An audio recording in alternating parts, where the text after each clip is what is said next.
From the BiffNet Studios World Headquarters in Spring, Texas, it's Barry on Deck. Hosted by former ESPN Houston radio host and stand-up comedian Barry Laminack. Starring Oliver the Cat. Written by Barry Laminack. Produced by Barry Laminack. Directed by, you guessed it, Barry Laminack. Featuring sports, entertainment, special guests, film sessions, and some drinking. Okay, a lot of drinking. Viewer discretion is advised. And now, here's your host, Barry Laminack. What's up, you damn dirty deckheads? Welcome to Barry on Deck.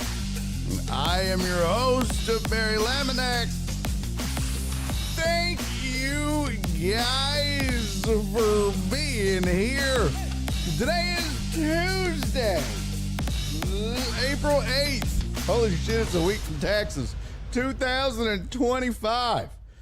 And this is episode number 926.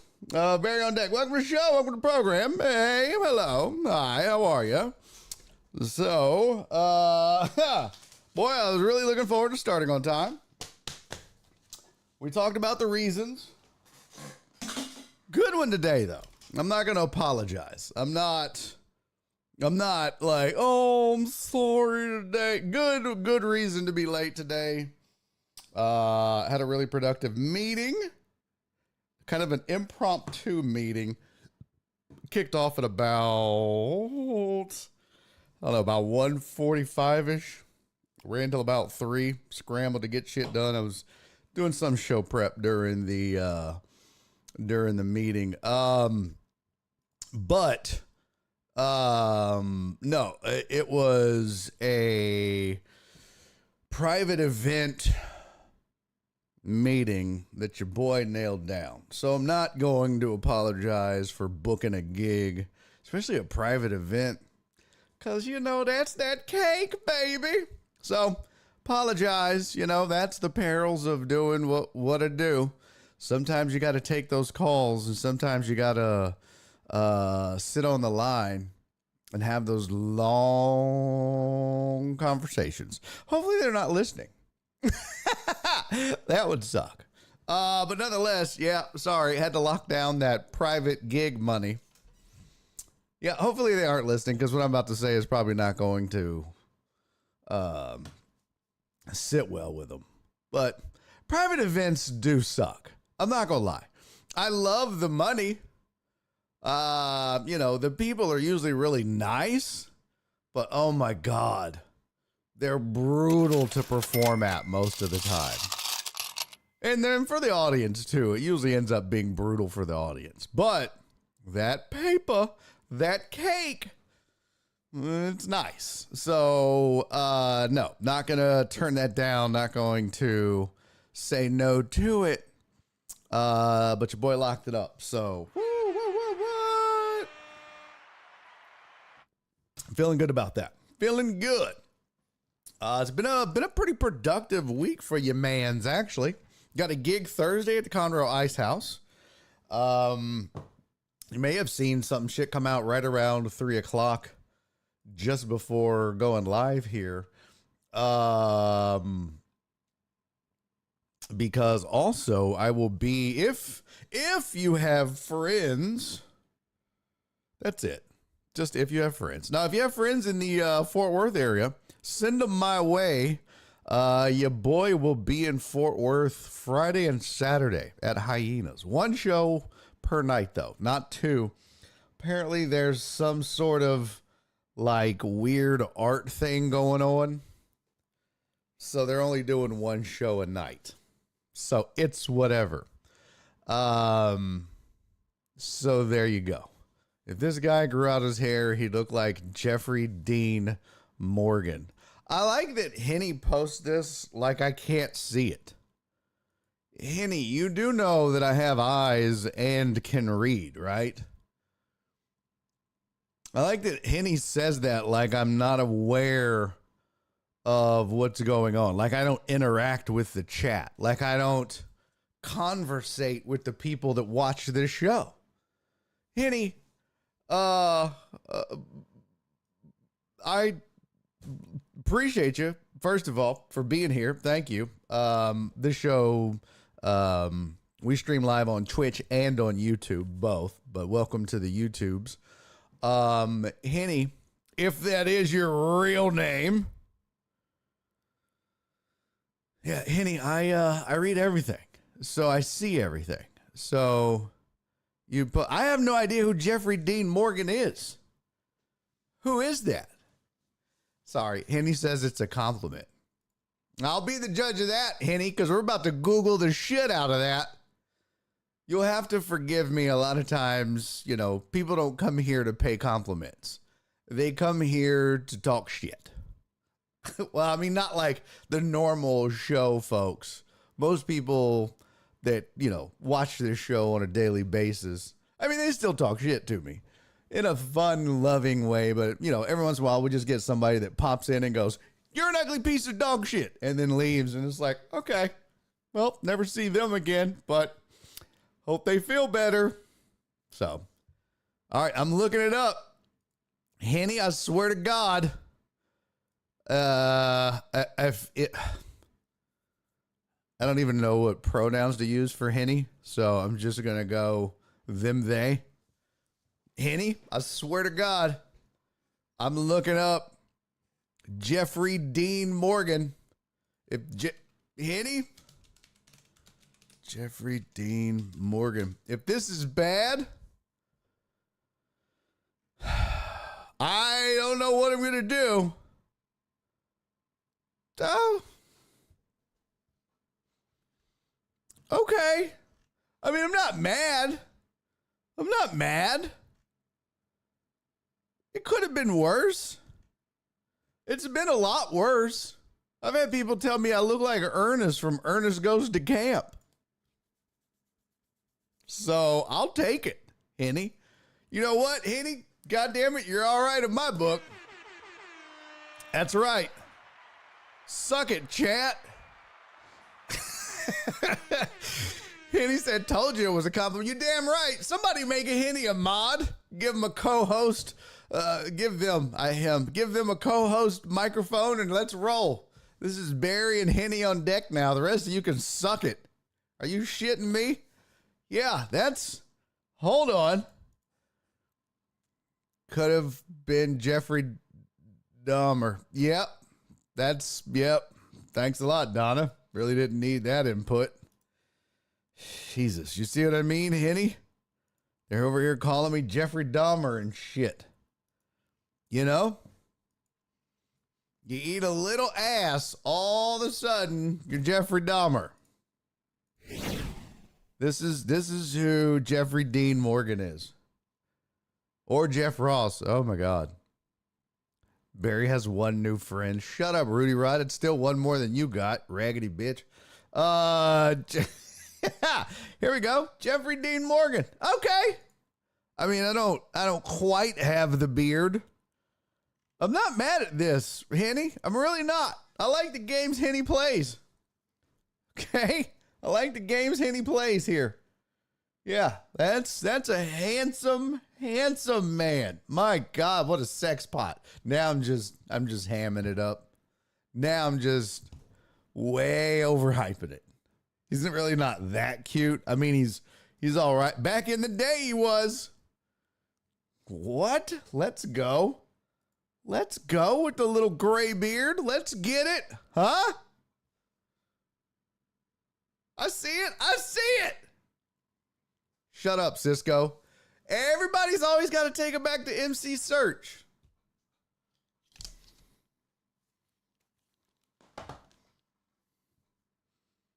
Oh, goddamn ring light. Got me. Opening tomorrow's show with a scarf. Man, these glasses are not good for the computer. Jesus Christ. They're supposed to be. Nope. Pop goes the weasel, goes the weasel, goes pop. Pop goes the weasel, the weasel. Yeah, I can't wear the glasses on the computer. Can't do it. Too old for this shit. Oh, shoot. I was waiting for the shot to start. Need to refresh. Huh? I should go get my scarf right now. I'll go do it. I'll go get a goddamn scarf right now, Jared Taylor. Don't threaten me with a good time. I'll go get a scarf and a leather jacket. Swear to God. Oh, show to start.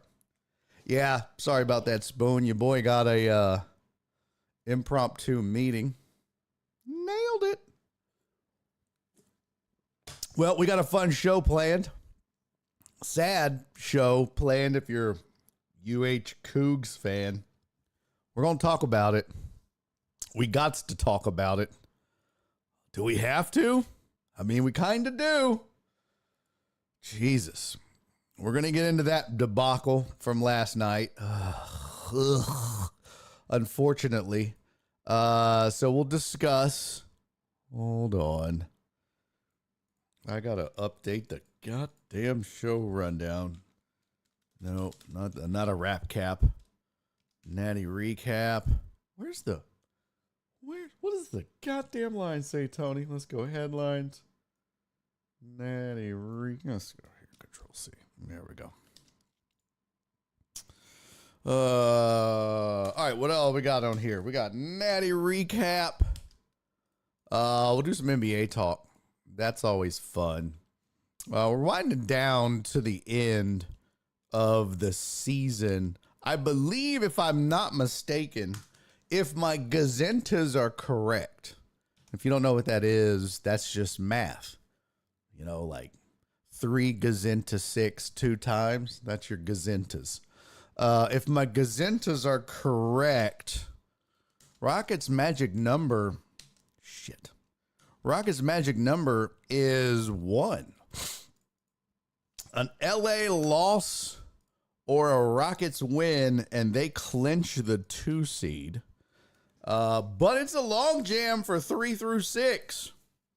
And we'll get into that some. 1, 2, 3, 4, 6. No, we don't need that. Yeah. Okay. The topics should be updated now. There should be one more update. We're not going to do What on Earth. We're going to do some video goodness. Will Clark telling a hysterical story about Ricky Henderson.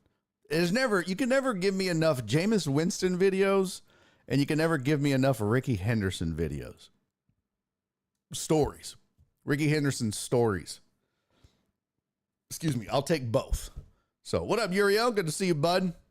I texted Jenny's mom last night.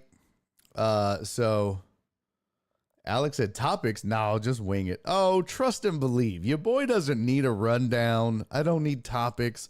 I don't need no stinking show prep. I do that for you guys. All right. I just as well come in here, flip this goddamn switch and talk for 3 hours and then just turn this sumbitch off and go back to the living room. Okay. So I do it for y'all. All right. I do all the show prep for you guys. I don't do it for me. Okay. So put this over here. That video. All right. Now,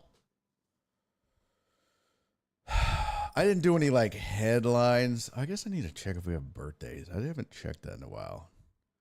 Boy, ever since Jen stopped messaging me when the birthdays are, it's been a little touch and go. Just come in, flip your top off. Okay, never mind. Shut up.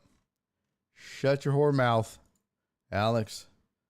Ain't nobody flipping their top off. What in the shit? Oh, there we go.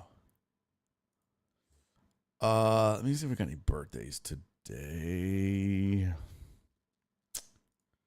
Birthdays tab. What is today? Oh, we have a birthday today. Yeah, we do, baby. Yes, we do. Yes, we do. Yes, we do. All right. I'm sure it's Miggy's. That's good, Donna. Nope. I mean, happy birthday to Miggy for sure. Happy birthday to my boy Miggy. Every day is Miggy's birthday. For those of you that don't know, it's always Miggy's birthday. But nope, not Miggy's birthday. It's another birthday. So I'm going to make the slide right now. While we discuss about last night. Jesus Christ. Let me just start.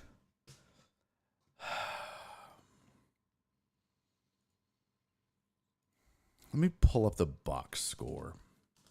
I was going to make a fancy graphic, and then I thought, why? I'm already distraught. This goddamn team, you know? Oh, this team. Oh, me, oh my. Here we go.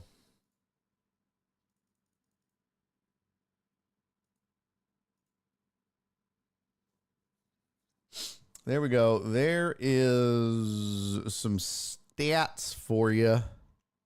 Zoom out a little bit more here. Get a few more on the screen. There we go. Field goal percent, 3-point percent, assists, rebounds. Okay. Hey, what up, Simpus? So let's talk about this game. First of all, it was the tale of two halves. From a refereeing perspective, that's been the big topic of discussion, at least from what I've seen online. Is that an excuse? Absolutely not. Is that a reason to blame? Is that a reason to blame the loss? Can you blame it on the officiating? Absolutely not. I mean, Florida came out and tried to get Olivia Newton-John and picked up 4 really quick fouls. And then it happened to U of H. So it was unfortunate and even Steven in that regard. And then the calls really went heavy against U of H, to where Florida was in the bonus early. Now,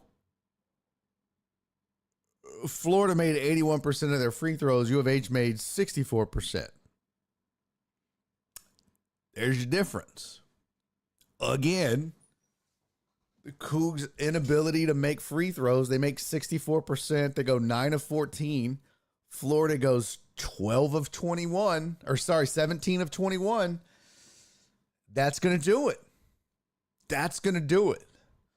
I mean, there's a ton of other things, but it starts and ends with make your goddamn free throws. Make your free throws. But here's the problem, all right? And a lot of people are going to say, well, yep, there it is. Make your free throws, and that doesn't happen, blah, blah, blah, blah, blah. Well, you've got to understand something, and I'm with you. Make your free throws, okay? But if you're going to go out and build a program around the kind of guys that Kelvin Sampson has recruited, big, physical, athletic, dominant dudes, those guys usually aren't finesse free throw shooters, right? So you're going to have a deficiency in your game somewhere.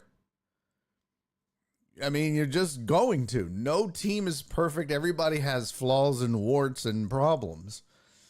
And if that's the kind of athlete and basketball player that you recruit, well, then you can expect that that kind of player is probably not going to be a good free throw shooter, right? Think about it. You go out and recruit a bunch of, Shaq's and Dwight Howard's, and you try to just go big muscle, big block, blah, blah, blah, guess what? They're not going to be good at free throw shooting. Okay, so that's kind of what, and I'm not suggesting that those guys are Shaq and Dwight and all that. That's just two bad free throw shooters that come to mind. So I'm just suggesting that this is kind of what this team is and isn't. They're big, they're athletic, they're tough, but they're not good free throw shooters. So you have to live and die by that. And going 9 of 14 in the Natty, you're going to die by that. 64% from the free throw line is pretty bad. Pretty bad. They shot 34% from the field. Both teams were made 6 3-pointers.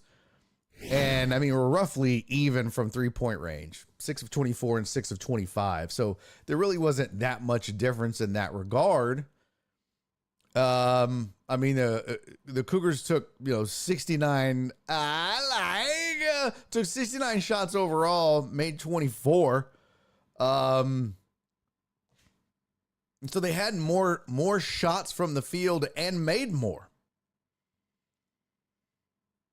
Florida had less shots from the field, made less shots. What's the difference? Free throws.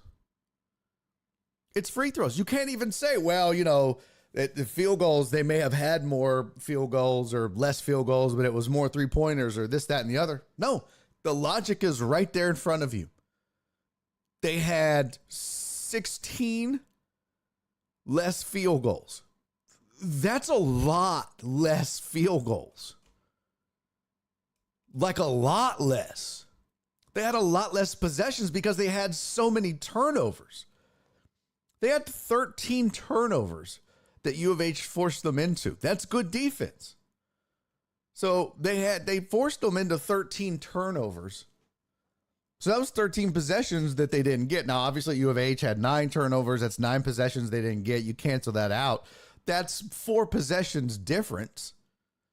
So there's 4 shots that are accounted for that U of H got that they didn't. But then there's other things that take place, fouls and whatnot. But, I mean, we're talking 7 free throws difference. But all you got to do is just make your free throws. Even if you just make, 80%, you win. You just got to make 3 more free throws and you win that game. So that's part of it. But again, you got to expect that that's the kind of athlete that you recruited. They're not going to be good free throw shooters. They're just not. Also, the officiating from first half to second half, it really was 2 different games, and which I think is really shitty to do to those kids. You can't officiate the game one way, just let them play, just let them go. You only call 4 fouls the entire first half, and then as soon as the second half starts, my God, it was just bleep, bleep, bleep, bleep, bleep, bleep, bleep, bleep.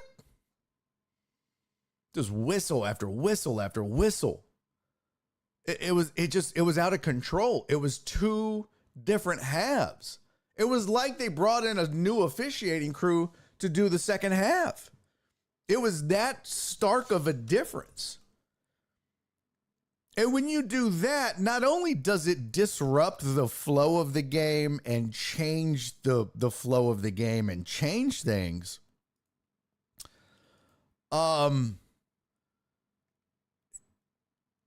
yeah, it certainly messes things up. And it also, it kind of puts the teams like U of H at a disadvantage. Because if they know, okay, early on, teams like U of H kind of feel it out and know, okay, they're calling ticky-tack fouls, so we have to be real careful about reaching, about being physical, about overplaying the ball, about doing X, Y, and Z. We're not going to change who we are, but we have to modify the way we play a little bit to make sure that we don't, mess things up significantly. So if you're an officiating crew and you're calling the game one way in the first half and you have basically established this is how we're going to call the game, and then you come out and you completely change that, well, I mean, that really throws off a team, especially a team like U of H. Because now they're like, whoa, this wasn't a foul in the first half. And Florida's probably the same way because Florida was really kind of catching it too. They were the first ones. They came out and tried to match the physicality of U of H. They were kind of getting bullied in the first half. They were kind of getting pushed around in the first half. They looked discombobulated and out of sorts. And you could kind of tell that they got challenged in the locker room. And they talked about it at some point during the broadcast that Florida knew that they weren't they weren't a very physical basketball team and that they were going to have to figure that out. So they talked about maybe that, their coach challenged them to be more physical. So they did. They came out and they tried to body them up. And they kept getting called for it. Well, what's Florida's coach's name? Let's see. Florida Gators men's b-ball coach. Todd Golden. Youngest man to win a national title, too. 39. God, he was born in 1985. I feel so fucking old.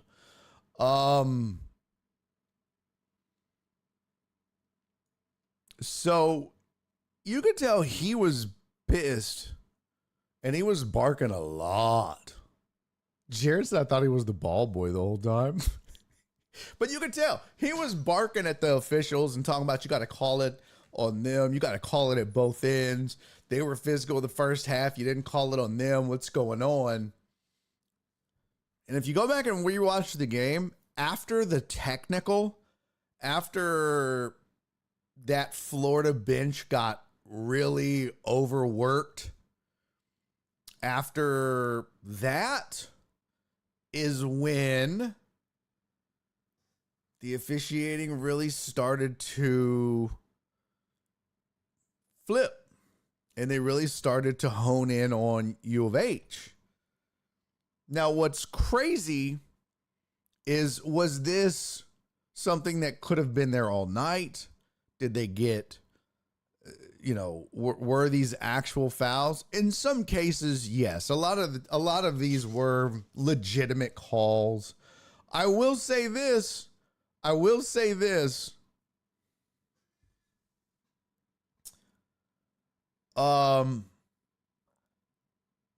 If you're going to let them play, let them play. If you're going to call it tight, call it tight. You obviously have to establish a pattern and be consistent with it. But I think that if you start to let coaches and their behavior kind of influence things, I'm not saying he did, but I'm just saying that it was weird. If you really go back and watch after the technical foul, which was on the bench. Sorry, I'm not lined up here. It was on the bench, but he was pushing to get one. He was trying to fire his guys up. He was going to get one if his bench didn't get one. I mean, it was inevitable. I just feel like, I don't know. I'm not going to say it was unfair, but I just feel like that things kind of switched so abruptly that U of H really never had a chance to figure that out. They just kept playing like the way that they knew how to play and the way that the game had been established, like it was going to be called. That's a big thing.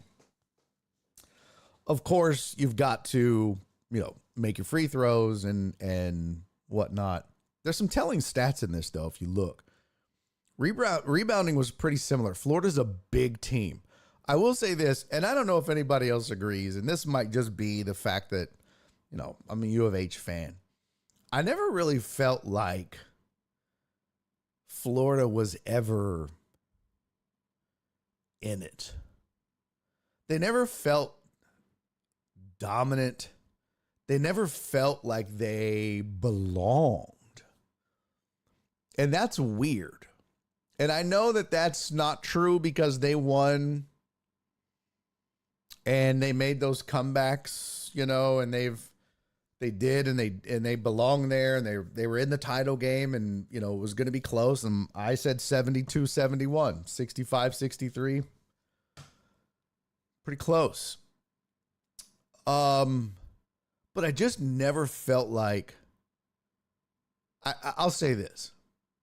I felt like U of H was the superior basketball team. Top to bottom. I think if these two teams play a 5-game series or a 7-game series, there's no doubt in my mind U of H wins a 5-game series, 3-1, 3-2. And in a 7-game series, they might win 4-1, 4-2, or 4-3. But I think if this was a series and not a single game, I don't think Florida could hang with the amount of talent that U of H had. U of H was just far more talented than Florida. Don't get me wrong, Clayton Jr., uber talented guy. But when you look at some of the kids on Florida, what was that big goober looking white dude that just kept traveling? Bro, Condon or some shit like that? He looked like me in junior high. Because I told the infamous story on the radio years ago how I wasn't good under pressure playing basketball in junior high. And I shot a 3-point hook shot because I panicked and just threw the ball up. That's what this dude was. Every time he got the ball, he traveled. It was like, bro. Yeah, it was Condon. Alex Condon. It was like every time he touched the ball, he would travel, double dribble or some shit. It was wild to me. And he's a good player. They rely on that cat. There's talk that he might sneak into the first round in the draft. Okay. Maybe there's teams that are really into traveling. I have no idea.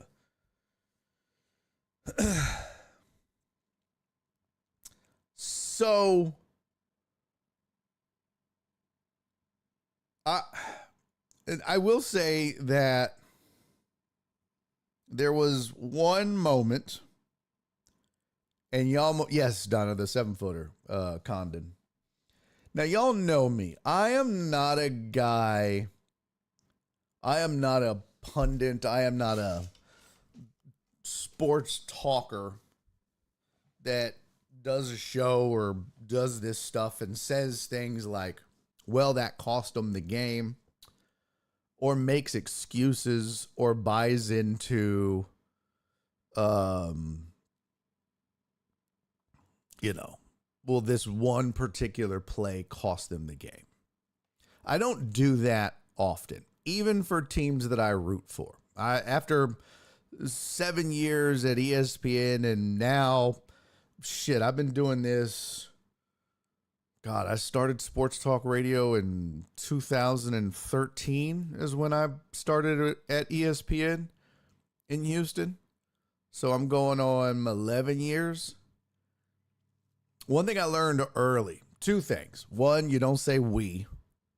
And two is you take your fandom out of it, and your opinions and your commentary has to be neutral. You can't talk or give opinions or picks or anything else with your heart. You have to pick with your head or common sense or whatever. And if you are going to pick with your heart, you have to tell people that or just exclude yourself. But I don't do that. I can't stand when I watch College Game Day and Desmond Howard is picking Michigan, who's like, 2-8, and they're playing Ohio State, who's undefeated, and he's like, give me Michigan. It's like, you stupid fuck. Like, everybody knows that you're only picking them because you went there. You don't really believe that they're going to win. I cannot stand that. Like, don't pick. Just don't pick, because you're wasting everybody's time.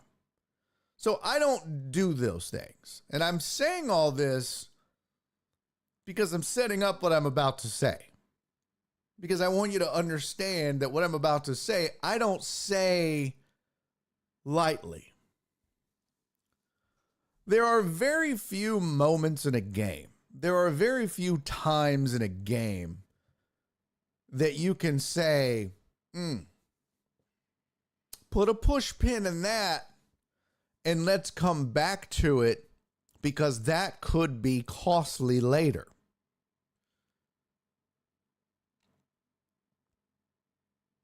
Put a push pin in it, because that moment, that call or no call could directly affect the outcome of this game. Now, I'm not talking about a missed out of bounds where, it was deflected off of this guy and that guy got it, or it was this one and that one, and it was a foul, not a foul. I am speaking specifically of a goaltend. Ball was on the rim. Florida, a Florida player hit the ball while it was over the cylinder on the rim, and every U of H player in the paint, I think there was 4 of them, it was packed, all lost their shit. Very clearly could see that it was goaltending. And they're all, Juwan Roberts there, everybody's like, yo, what are we doing? That was goaltending. And it wasn't called. And that led to a fast break, which led to 3 points. It was a 5-point swing in the game. Now, I'm not prepared to give them the 3 points and say that that's part of this, what cost them. I'm not prepared to do that, because they could have gone down when you give U of H the 2 points on the inbound and scored that 3 points anyways. That doesn't matter. What does matter is that there are 2 points missing from the scoreboard that should be on the scoreboard. Those are the kinds of things that I will have a rational discussion as an adult and a sports commentator about. Those are the kinds of things that absolutely do matter. Out of bounds plays that go one way and not the other, phantom foul calls or foul calls, and guys getting fouled out or not fouling out, or more free throws for one team and not the other, or whatever. I'm never going to be like, well, that's, you can tell that's, but listen, if it is a blatant or an obvious goaltending that has consequences, now hear me out. If U of H lost by 4 or 3 or 5 or 10, it's a moot point. It does not matter. those 2 points have no bearing on the outcome of this game. But if U of H loses by 2 points or 1 point, or this game is tied and goes to overtime and then they lose, well, that is a different story altogether, because those 2 points should have counted. So we're sitting here looking at 65-63 ball game. And I get it. A lot of things can change. And Amos is, those 2 points would have been made up by U of H turnovers. No, you can't say that, Amos. Just like I'm not sitting here and saying that the 3 points that were made off of the missed goaltending matter. Nothing else around that matters. You don't know. You can't predict turnovers. You can't predict anything else. All we know for certain, 100% fact, is that there was a goaltending that wasn't called that cost 2 points for U of H. And how many points did they lose by? 2 points. And that's the point that I want to make. I don't make this point often. I am not making it simply because it's U of H and I happen to root for that team. I have made this point in the past for teams that I have no rooting interest in. Because I don't make these points lightly, because I'm not Joe Blow fan that's like, well, the referees cost us the game. Bullshit. 99.9% of the time, you're just mad. Or you say shit, and don't take this the wrong way, Amos, or you'll say shit like, those 2 points would have been made up by U of H turnovers. You don't know that. You don't know that. You can't know that. And the fact of the matter is, the outcome of this game was a 2-point difference. Florida had 2 more points than U of H, who missed out on 2 points on a blown call by the referees. Those are all facts. What you said is an assumption. What I'm stating is a fact. And that's the unfortunate part. That's what sucks. And that's why in those cases, I think there has to be somewhere somebody that goes, yo, that is those leads to points. Out of bounds calls, no. We stick to the review in the last 2 minutes. But shit like that, that's points. You've got to be able to go back and go, look, y'all blew that. That's 2 points. I don't give a fuck if you review it at the break. I really don't. I really don't care if they review it at the commercial break or the next time out or whatever. Exactly, Jared Taylor. If you can go and review a guy's toe on the line and change it from a 3-pointer to a 2-pointer, or vice versa, and say, oh, he actually, we called it a 2-pointer, but he was behind the line, so we're going to add a point, because you know what? At the end of the day, all of the other shit is just shit. What directly affects the outcome of a game is points on the board. It's not calls. It's not out of bounds calls. It's not this. It is points on the board. Now, all that other stuff could lead to points on the board. Could. But what we're talking about in these cases is actual and real points on the scoreboard. And that's where I think, especially in a game like this, there needs to be common sense that says, guys, y'all blew that. That was just straight up goaltending. You cost that team 2 points. We're putting 2 points on the board at the break. And vice versa. If it wasn't goaltending and it was called, the bucket should count. So if the ball wasn't above the cylinder and they call it goaltending, and that team is awarded 2 points? Nope. If they go back and look and go, oh, that's not goaltending. It's not even close. Ball was not even close to above the rim. It was off to the side and this, that, and the other. You're not getting 2 free points because the referee blew the call. Because if that team goes on to win by 2 points or 1 point because they were given 2 free points on a blown call, what the fuck are we doing? What are we doing? So that's the only problem I really and truly have with last night's outcome. Otherwise, the Cougs just fucked themselves.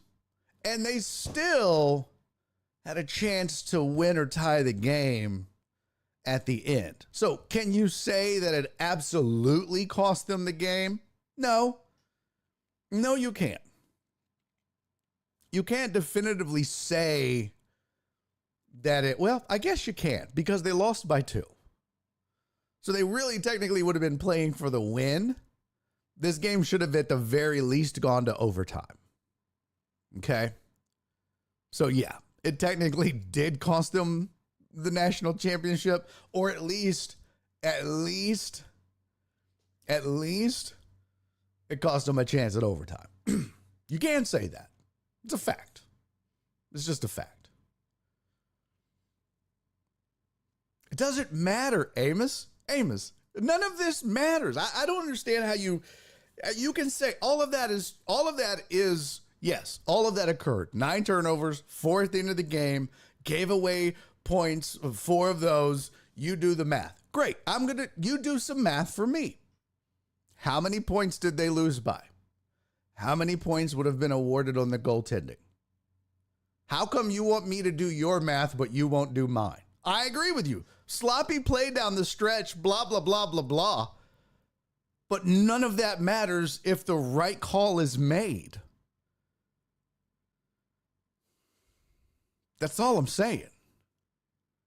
I'll do your math, but you got to do mine. So if I'm doing your math, I get it. 9 turnovers, 4 at the end. Yeah, you're right. You know what that equals? 65-63. But now let's do my math. And oh yeah, this game should have very least gone to overtime. And that's the point. That's the point.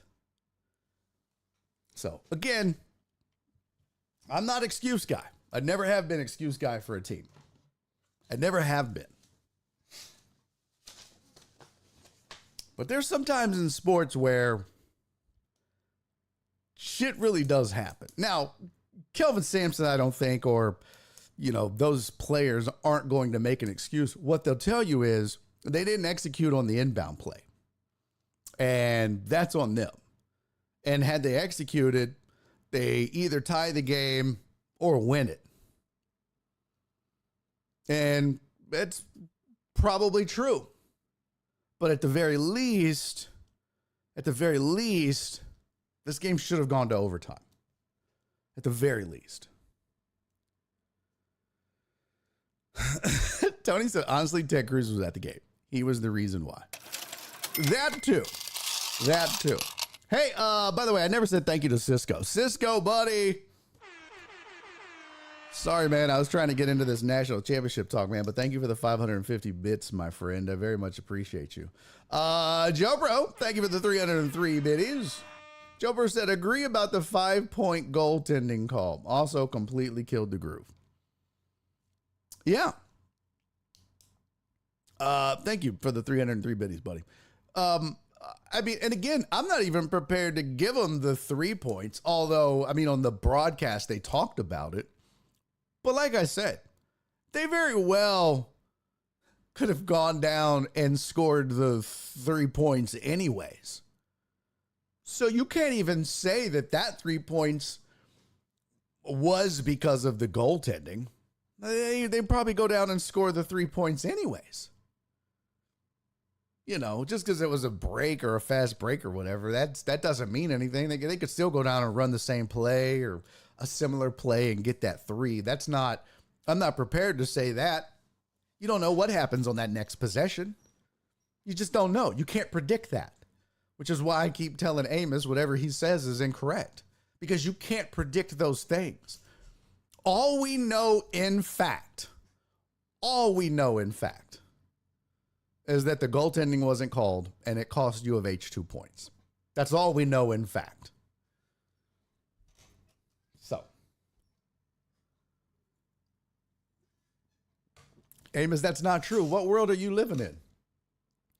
If there's no call, it never happened. No, partner. That's not how that works. If there's no call, it never happened. That just means it was a blown call, player. What are you talking about, Amos? What in what world do you I can't wait for NFL season. Keep this same energy when the Saints play, homie. I guarantee you don't talk this shit when something happens to the Saints. I promise you don't sing the same tune. When some shit happens, if the Saints are in the playoffs and there's a fucking blown, I guarantee you if there was a field goal in the third quarter that goes over the upright, but the referees miss and they're like, oh, that was outside the upright. That's no good. And you can clearly tell that it was, but they fucked up the call. And then the Saints end up losing by 3. You gonna keep that same energy? Well, they had a fumble though, but they had a fumble in the fourth quarter that led to no points, but they fumbled. You ain't keeping that same energy. I promise you that. I promise you that. You just don't give a fuck about the Cougars. That's why you have this weird ass energy. I love that Perry's like, playoffs. That's hilarious. I know. That was a stretch. I'm going to have to wait 7-8 years before we can even test that theory.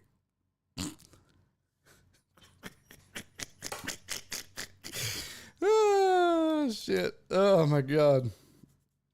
So, Perry, sir, thank you for the 50 biddies, buddy. But no, like, again, Amos, you can say all of this shit you want. No call, it never happened. That's just not true. That just means there was no call. It never happened. What are you, fucking Men in Black? Or are you just like, look at this pen? Boop. You mean it never happened? I can literally pull this shit up on my Fubo and pause it for you. And you're going to tell me that it never happened? We can watch it together and see it fucking happen. It doesn't get called. That doesn't mean it didn't happen. It means they missed the call. Blown call equals no call. Yeah, a blown call. A blown call can cost a team a game. And that game can be the national championship. 100%. But what I'm trying to tell you is the blown call has to be directly related to points on the board. Not indirectly. Well, it was because of a foul, which was a turnover, which was this, and it could have been. No. This was a blown call that was directly related to points on the scoreboard. Okay, I'm done. I've proven my point. Now you're just being cantankerous and trying to argue for no reason. You've lost this argument. I mean, you're just flailing about now in the chat, Amos. You have no leg to stand on this. Honestly, I don't even know how you can argue with me on this with a straight face. Perry said, hold on, me and Amos can talk shit about the Saints? Nobody else can. I get it. I mean, we can. You just won't like it. Saints have been relegated to the UFL. Is that who I saw playing this weekend, by the way? I saw some, like, St. Louis Battlehawks versus, like, the Birmingham Blisters or some shit. I don't know. It was weird. What's cantankerous? You don't know what cantankerous means? Bro, you're a school teacher? Y'all need to get your vocabulary on my level. I can't help it. I'm a genius.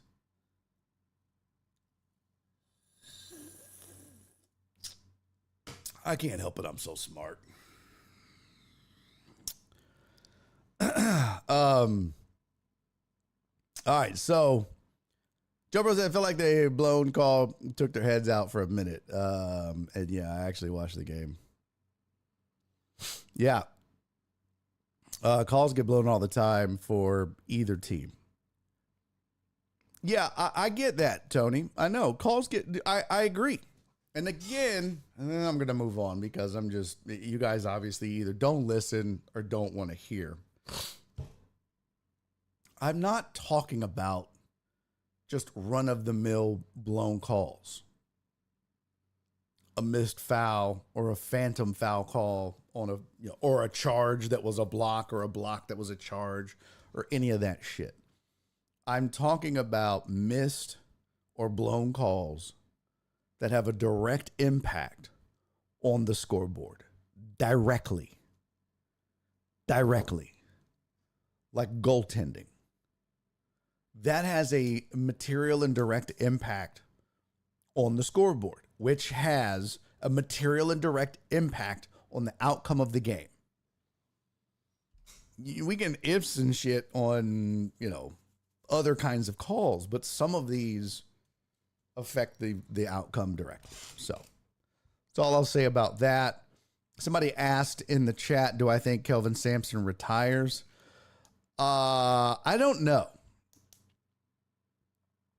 Yeah, Eric said this was a Houston kind of game that they usually pull off. That's what I think was so stunning.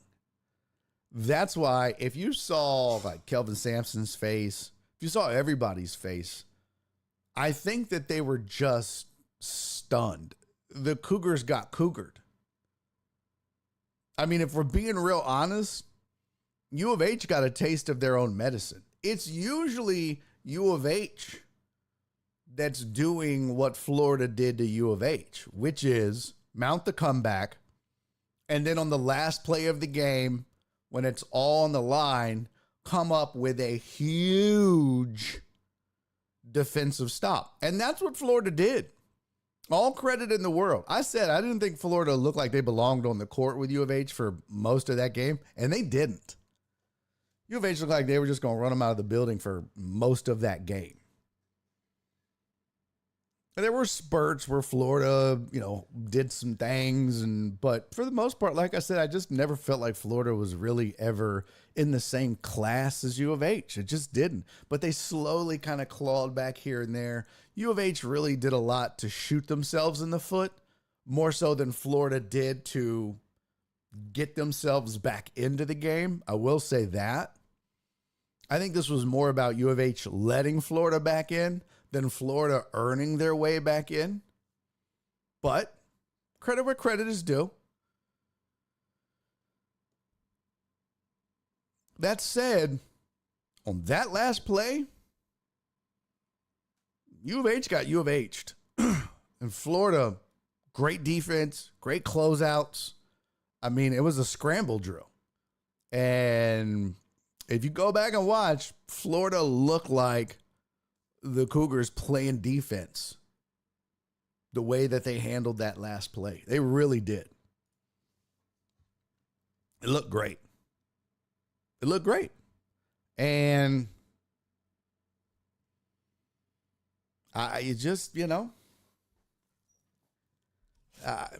what can you say?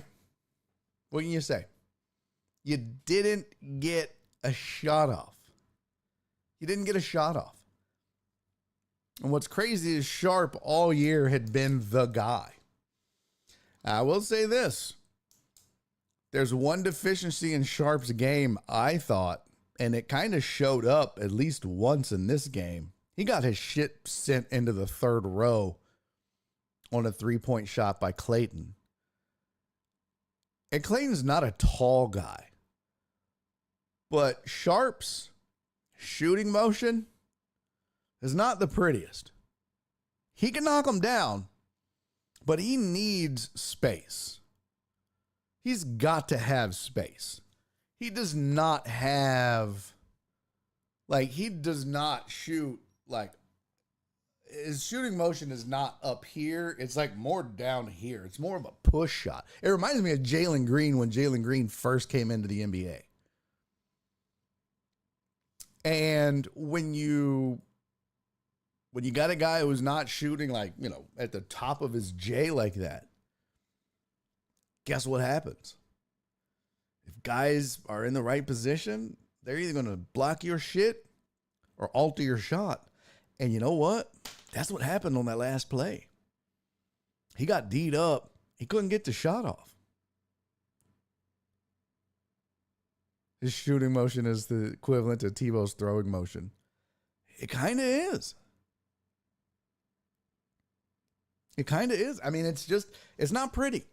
It was effective, yes, but it really kind of came back to haunt them on that play. He's got that. It's almost like a line drive. It really does remind me of Jalen Green's first year with the Rockets. His shooting motion. I wish I could find some video on that. I'd love to do a side by side. But it's very like, instead of being like where he comes from the elbow and up, it feels like it's like this. But that's what'll happen. And I think that's what happened is he knew he was not going to get that shot off, so he stopped. He just let it go. I think if he had to do it all over again, he'd have just shot it. But what you going to do? Can't unring the bell. You can't put the toothpaste back in the tube. And boy, your heart breaks for a guy like Kelvin Sampson and that team. But, fear not, Coug fan. You're way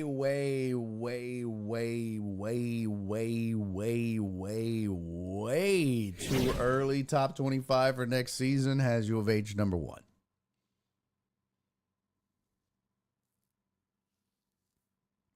Well, I'm glad you asked, Amos. Amos says, does any of U of H's starters have enough eligibility to come back and make another run next season? All them brothers look 27. Yeah. Yeah, some of them cats are gone. Yeah. I'll be honest with you, man. Watching Francis, I had never really, I guess I missed it. And he's a senior, but my God, that dude is athletic. I don't know what he's going to do or if he's even going to play in the next level, but that dude is ridiculously athletic. I don't even remember why. Like I said, I don't watch college basketball all the time, but holy shit. I don't even remember watching him in any games in this tournament. Maybe I wasn't paying attention, but this was the first time I really noticed Francis was this game. And I was like, yo, that's crazy. That dude, that's a big balling ass dude right there, man. So, but no, he's a senior. So Francis is not coming back. Cryer is a senior also. Juwan Roberts is a senior. And Ramon Walker and Malik Wilson, all seniors. Now, Uzan is a junior. Emmanuel Sharp is a junior, as is, and that's it. So Sharp and Uzan are juniors. Let's see. And then the rest are sophomores and freshmen. Now, one of the things, here you go. And I think after the way it ends, and this is just my own prediction. So what this says is, for now, we're projecting that Milos Uzan to turn pro. And after the way he balled, I think he will too. He's number 40 in ESPN's NBA draft rankings and was playing some of the best basketball in the country over the second half of the season. Sampson could search the portal for experienced guard if Uzan decided to leave, but the Cougars are bringing in one of the elite recruiting classes in the country with 3 top 20 prospects. Let's see if I can pull that up. Combine all that with the return of Emmanuel Sharp and Joseph Tugler, and we have faith in Houston. So they predict that Sharp and Tugler come back. And then if you look here, Kingston Fleming, number 20 prospect in the ESPN Top 100, is coming in. Isaiah Harwell is the number 13 prospect in the ESPN Top 100. And Chris Sinek Jr. is the number 6 prospect in the Top 100. That's pretty crazy. So U of H is already deep because they still have Arsenault and all them cats, and they're going to get deeper with 3 top 20 recruits. Now I would have to, let's see. What is this? What is this story? Ranking the top 25 men's college basketball recruiting classes of 2025. This has Duke number 1. Let me do something here. Let me go. Let me hold on. But what are the odds they will replicate the season? Well, here's the thing, Donna. Well, first, let me say this about Sharp. Sharp is a junior, but I think he comes back.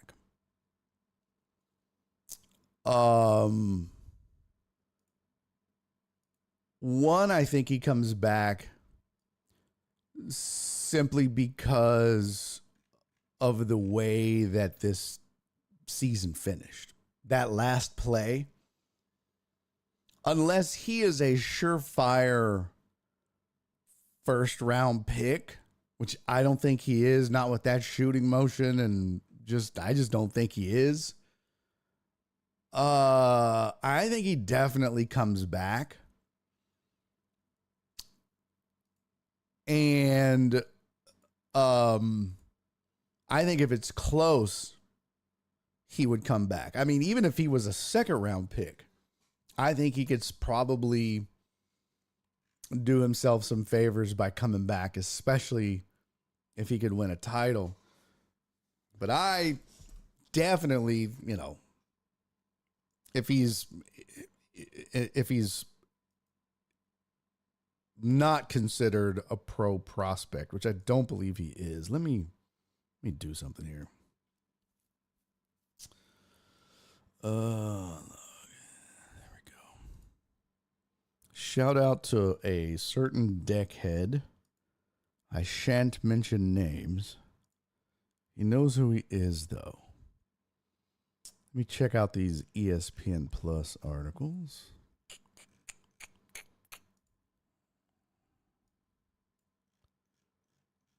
And let's see.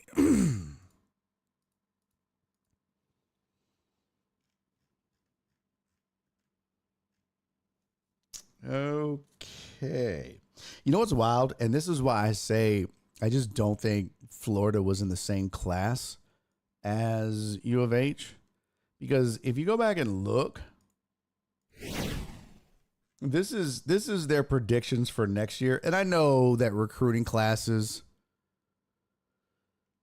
change things and players leaving and so forth, but this just shows you like retooling. Cougs are 1 for next season's preseason poll, Purdue 2, Louisville 3, UConn 4, Michigan 5, Kentucky 6, Arkansas 7, Duke is 8, St. John's 9, UCLA 10, Bama 11, Auburn 12. So they were a 1 seed. Duke was a 1 seed. So there's 2 plus the Cougs. So that's 3. Where's Florida at, you ask? Florida all the way down at 19. And they're really, I mean, it says they're losing Walter Clayton Jr., obviously the major departure, with Will Richard and Elijah Martin also out the door. But I mean,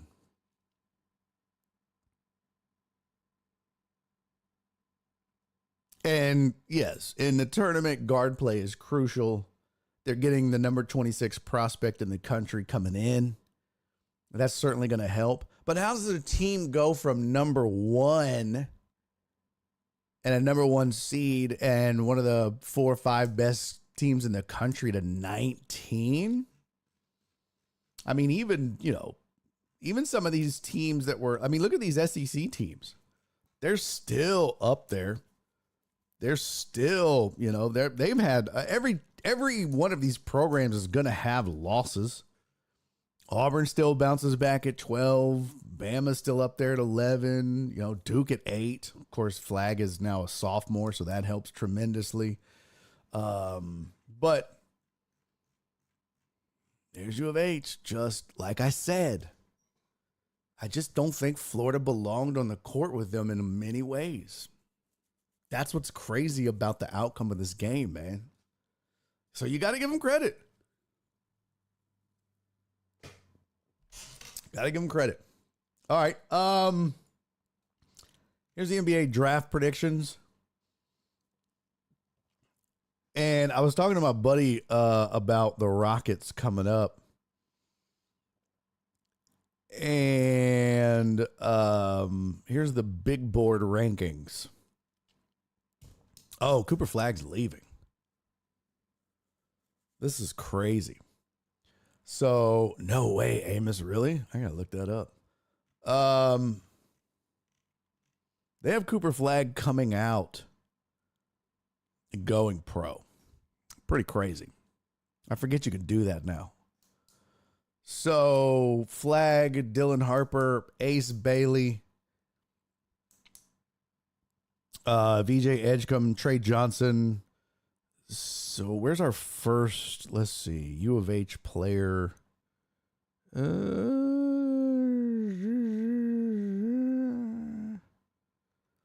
They have Milos Uzan at 40.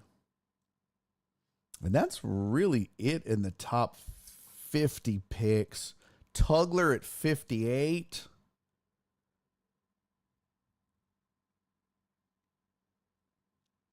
And there you go. So they have Tugler at 58 and Uzan at 40. So neither one of those would be first rounders. Uzan would be a second round pick.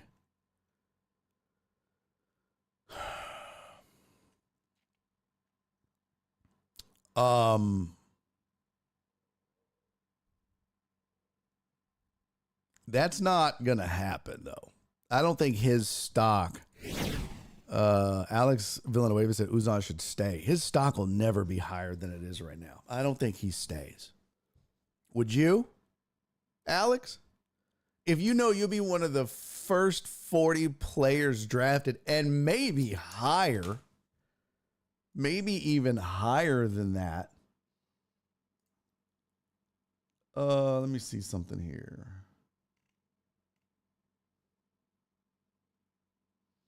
My goodness. You know what's crazy? How is that even possible? That just looks crazy. One Cougar player in double digits. What? That's wild. That don't seem right. That seems crazy to me. You had one Cougar in double digits. Tugler had 5. Roberts had 8. Uzan had 6. Sharp had 8. Cryer had 19. Francis had 8. And Wilson had 9. I mean, everybody had like 9 or 8. So that's almost like everybody had 10. But I mean, you had Condon had 12. Richard had 18. Clayton had 11. Wow. 3 starters in double figures for Florida. The other two had 10 combined. That's pretty wild. Yeah, there are European players in the list, Eric. Yes. Right here. Where was it? It was like middle of the pack. Right here. Joan Behringer. I think that might be the Prison League. St. Quentin. Oh, that's San Quentin. Just kidding. Right there. Real Madrid. Radio Flam. I don't know what the fuck that is. So, yeah, there are some Le Mans. So, yes, there are plenty of Euros. Valencia. Sergio De La Ria. Sergio Diarrhea. Hell yeah. He likes to get out and run. Okay. That was terrible.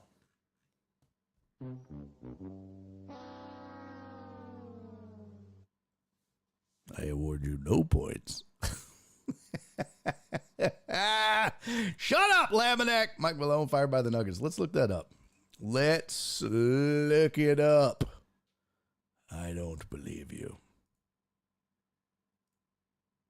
Son of a bitch. That is crazy. I mean, they have lost 4 in a row. Right? There it is.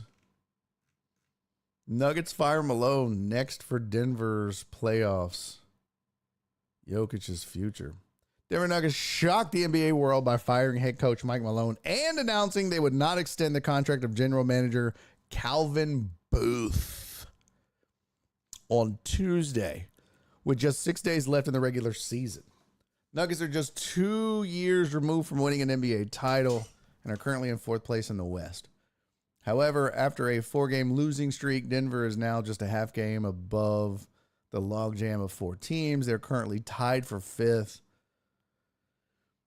ESPN Basketball Power Index gives the Nuggets a 46.9% chance of sliding into the play-in tournament. With a closing schedule that includes road games at the Sacramento Kings and Houston Rockets sandwiched around a home day with the Grizz, who also made a recent surprising coaching change, firing Taylor Jenkins on March 28th, Nuggets will be hard-pressed to hold on to their playoff spot in the wild Western Conference postseason race. Our NBA insiders answer the big question, including what it means for Denver's playoff hopes. Man. Nuggets moving on from Malone and Booth with 6 days left in the season is shocking but not totally blindsiding. That's according to Om Young Misuk. Change is likely inevitable, but the timing was a massive surprise. Well, no shit. Tension had been brewing between Malone and Booth for quite some time, so much so that sources described it as a Cold War. Denver's lost 4 straight and is just 11-13 since the All-Star break. Players such as Jokic have displayed frustration on the sidelines. Vibe has been low. Ownership believed it was time to move on from both men. Interesting. Bobby Marks, stunning. I swore to myself to never use that word, especially after the Doncic trade in February. Michael Wright said, no different than Memphis firing Jenkins, winningest coach in franchise history. Ridiculous. A sign of just how much the franchise has botched its post-championship competitive window. Interesting. How does this change postseason projections? I was already pessimistic about the Nuggets' playoff chances because of the team's 20th ranked defense, the worst for any team with a winning record, and Murray's uncertain return. Now it's even harder to envision a deep run. A month ago, I was asked which team could contend with OKC. The answer was Denver. This morning, before Denver cleaned house, I did not think they could get out of the first round. Their recent stretch of games and an inability to get stops defensively could be a major concern if the Nuggets kept Malone. Interesting. Perhaps it provides a spark. Denver's in a fight to stay out of the play-in. More shocking firing, Malone or Jenkins. Malone. Yeah, what's shocking about it, I think more than anything, is obviously the timing with just 4 games left for Denver. I know LA has 4 games left. The Rockets have 3. Let's see. Denver has 3 games left. Sacramento, Memphis, and Houston. That's it. 2 on the road, 1 at home.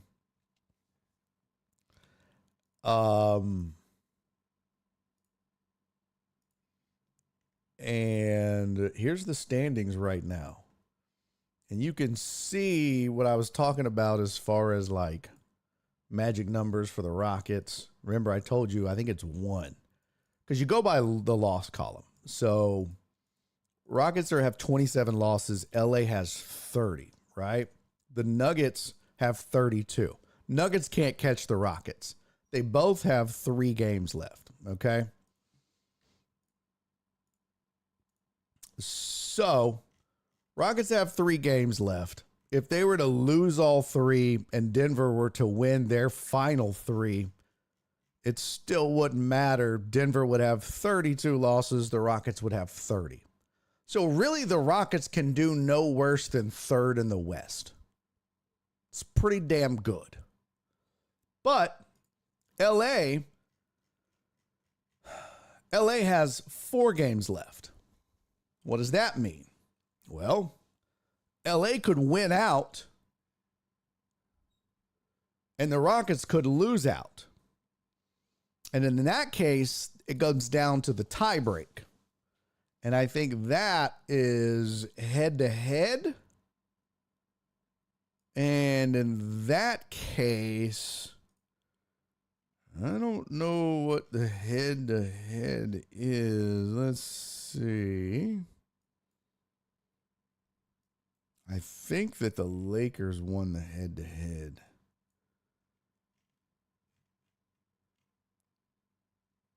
They're tied. So, it very well could come down to their matchup. And they play in 2 games. But it really doesn't matter. It becomes a moot point if the Rockets win. If the Rockets beat the Clippers, then they can do no worse than 29 losses, which means they would lock up 2nd place.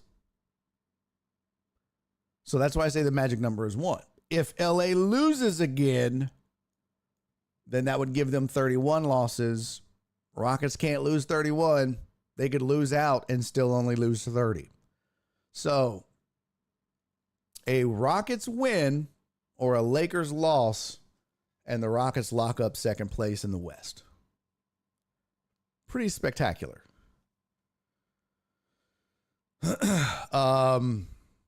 Pretty good.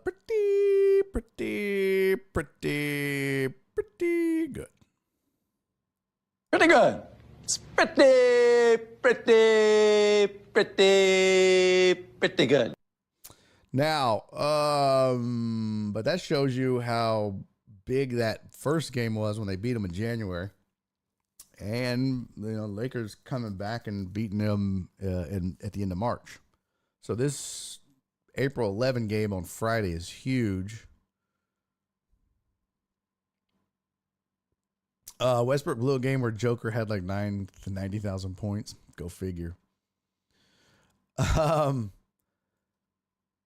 So the Rockets are in good shape. They literally only have to win 1 more. Or LA has to win out, essentially. LA can't afford to lose another game. And LA's schedule on the way out is not easy. It's OKC, Dallas, Houston, and Portland. Now, Portland is out of the playoffs. Dallas is fighting for its playoff life, so they're going to be playing. Obviously, OKC is OKC. They're fighting for nothing, but they would like a good regular season record. I guess like one of the best in history. Was it top 5 wins? And then, of course, the Rockets. So I think this game could be the one right here, especially given who it is. Dallas? Huh? Is that all a full strength game? Because, boy, that could be even better. You imagine? That's tomorrow night, too. Oh, sweet Jesus. Oh, and it's a back-to-back for L.A. Oh, sweet Jesus. Is it a back-to-back for Dallas? It should be. They usually try to pair up guys on back-to-backs. Nope. It is not a back-to-back for Dallas. Well, sucks for you, Lakers. So the Lakers will have to play OKC and then play Dallas on a back-to-back. Oh, well. Suck it, nerds. Okay, deckheads, I got to make a tree and leaf soccer practice with you 9 ADHD little humans. Oh, have fun, Spoon. Have fun.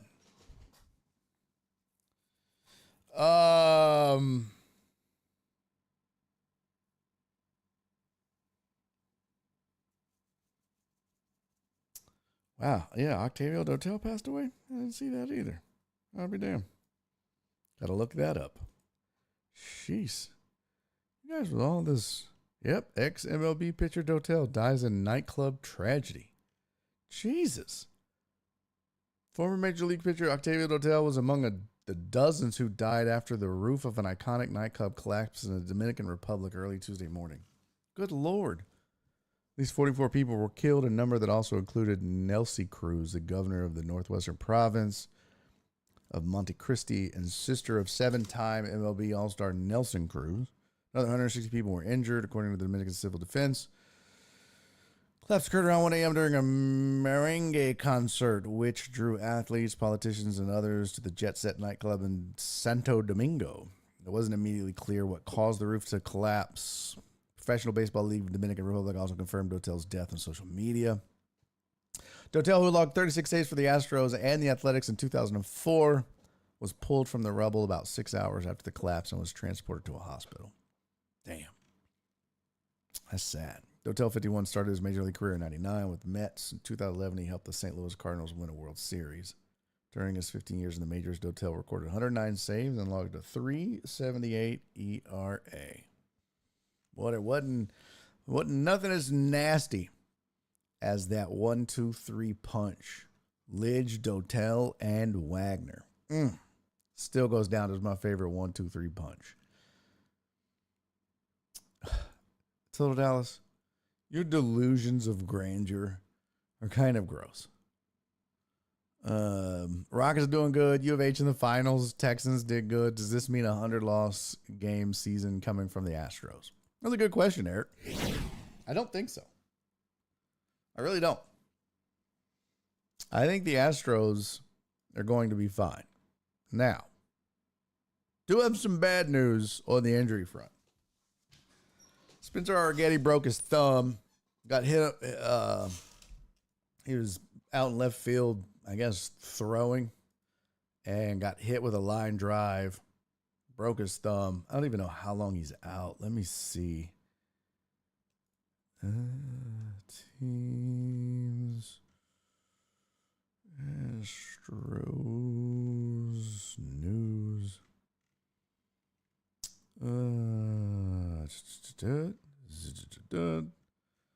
Boy, that game last night. Ugh, gross. Arrighetti broke his right thumb when he was hit by a line drive while playing catch in left field Monday. Astros manager Joe Espada told reporters Arrighetti was being evaluated during his pregame availability. Team announced the injury about an hour before its series opener. 25-year-old Arrighetti is 1-1 with a 5.59 ERA in 2 starts this season. He allowed 5 runs and 3 hits in the 3 2/3 innings during Saturday's 6-1 loss at Minnesota. Arrighetti's 6th-round pick doesn't say how long he's going to be out. I suspect at least 2 months, but it could even be longer.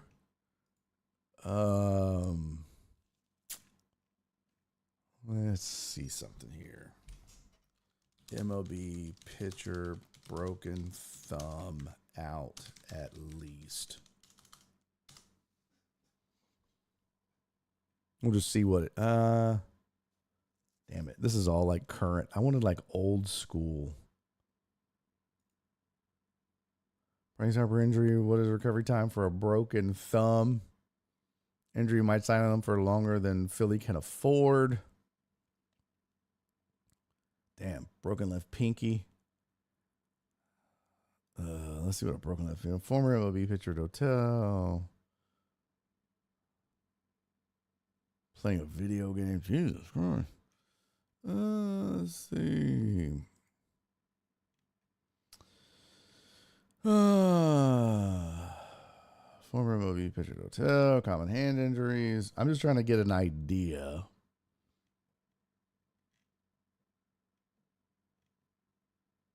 Out indefinitely with a broken thumb. That was Harper. Vinny Pasquantino has a broken right thumb. The Royals announced Friday morning and is looking at a 6 to 8 week timeline for a return. So that was last year. Yeah. And that was after surgery. And that was a fracture. So that was 6 to 8 weeks. So that's about what I thought. So we'll see. I would guess roughly that 6 to 8 weeks plus, rehab starts and everything else. So you're looking at 2 months, probably minimum. I suspect I'll probably get him back. When's the All-Star break? When is the MLB All-Star break? July 15th, after the All-Star break. That would be my guess. That would be my guess. It could be wrong, but that would be my guess. Which sucks. Absolutely sucks. Such is life. Injuries are a part of this. Oh, them Cardinals look like bird poop. Ugh. It's so early, though, bro. Astros can win the West with just 20 wins. Astros' janky-ass division helps a lot. True. It's very true. It's very true. But here's what I would have said, Eric, to your... and Arrighetti will be back. Part of what I think is going to happen.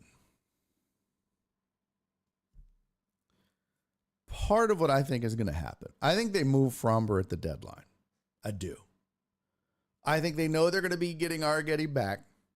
And whether that was the case, whether this injury occurred or not, I think what's going to happen is I think they're going to move Fromber at the deadline.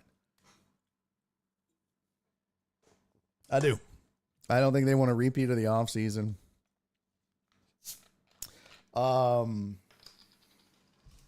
B. Hannon, did you just get here? I'm curious. B. Hannon said, Barry, would you make a college basketball? What would make you a college basketball fan? If the Aggies won a natty, I know you don't care about the Cougs.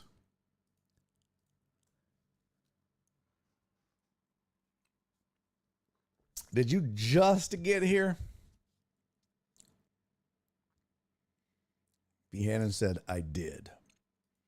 Who's going to tell him? Who's going to tell him?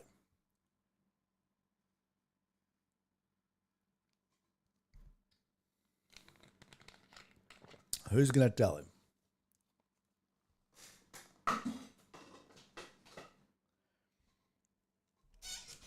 B. I literally spent almost an hour talking college basketball and the natty and all that. Okay, this is false. This is definitely not true. But no, we spent damn near an hour talking college basketball. It's just not my thing during the regular season. I just don't give a fuck. I mean, if this game would have been Florida and Villanova, I wouldn't have given that much of a fuck. I'd have probably watched it. We'd have spent 10 minutes on it, and that'd have been it. But U of H does make it different. You know, had it been UT, had it been the Aggies, yeah, we will spend more time on it. So that certainly helped. Certainly helped. But no, I'm not sitting down, and I don't think even the Aggies winning a national title could make me a huge college basketball fan to where I would watch a regular season game between the Aggies and Jackson State. I could give a shit less. Joe Bro said last night was the first game I watched on purpose this century. Hadn't been many for me, Joe Pro. Barry likes rice. I do. I love rice. Rice and beans. Broccoli rice casserole. Yeah. I do. All kinds of rice. Cilantro rice. You're right. I'm a huge rice fan.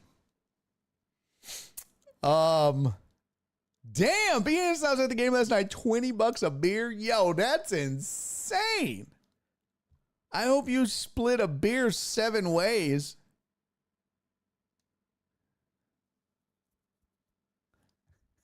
Kiss my ass, Amos.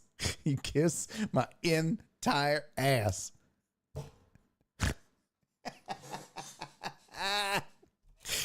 Minor League Baseball starts tonight. Huh. Yeah, I saw that Sugarland Skeeters are looking for like a marketing person. I was like, maybe I'll apply for that. Amos said you missed a B-hand, and he said, fuck college basketball. He'll never watch that shit again. There's nothing but cheaters. Epic rant had to be there. Psych, I lied. Perry said my wife makes some good broccoli rice casserole. Hey, listen. Don't be appropriating my culture, Perry. Okay? Don't be appropriating my culture, bro. You just chill the fuck out. Okay? Just calm down. $20 a beer is crazy, though. That's crazy. Where was I going? Oh, yeah. Finishing up on the Rockets talk. Rockets play tonight? Yes? Nope. Tomorrow. So Rockets play the Clippers tomorrow. Lakers play OKC tonight. Denver plays Sacramento tomorrow. Yeah, it's kind of wild about these coaching changes this late in the season. It just seems desperate. But I think when you, what they say in that article, Denver was 20th in defensive efficiency in the NBA. That ain't going to get it. That's not going to get it. So, definitely got to do better than that.